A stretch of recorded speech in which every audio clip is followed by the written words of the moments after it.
If there is a country in the East African community that has actually accepted all East Africans to work and to move freely, there's no country in South Sudan. I'm actually telling you this one without fear of contradictions. If you go, you look all over Kenya, South Sudanese are not doing business. Actually, maybe except with the millionaires who can be able to afford that. This is the reality. Nobody can debate about it. You go to South Sudan today, you will find all Kenyans doing all sorts of things. You go, you will find Ugandans doing all sorts of things. There's no discrimination where they come from. After becoming the sixth partner state to the East African Community on the 1st of October 2016, the country was to continue with the national process of incorporating the provision of the treaty into national laws within 12 months as stipulated in Article 8, Clause 2 of the East African Treaty. That as the member of council who is here comes up to answer these issues, he should give us a definite date.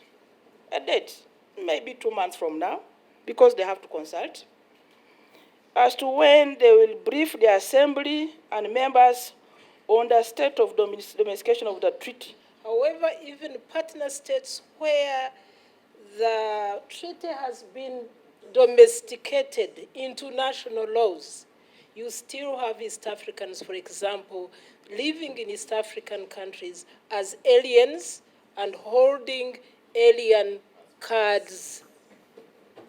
I am surprised. Not only South Sudan that have got some challenges with the implementation of certain key important areas of our integration, especially on investment.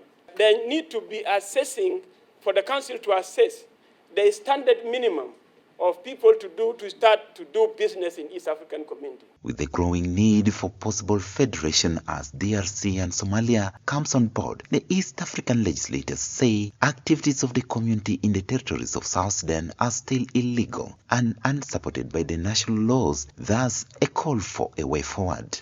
South Sudan has not domesticated the treaty, and therefore any other East African law does not apply at the territory of South Sudan.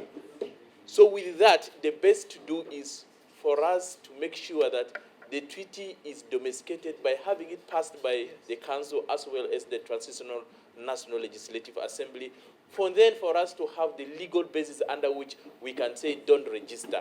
Although South Sudan agreed to waive an immigration visa fee for the East Africans from all the partner states, Honorable Dr. Woda Jeremiah calls on the East African Community Council ministers to ensure funds are allocated to assist South Sudan domesticate the East African Community Treaty. But Right Honorable Speaker, as I said, the trainings offered by the Council of Ministers through the Secretariat to the Republic of South Sudan were really very minimum. The budget was only allocated in the year 2018-2019, Right Honorable Speaker. The trainings were very short, less than 1 to 2 days. South Sudan has remained reserved in the full implementation of other provisions of the treaty on fear of risking home security on drug trafficking, transnational crimes, and extreme threats and attacks, among others.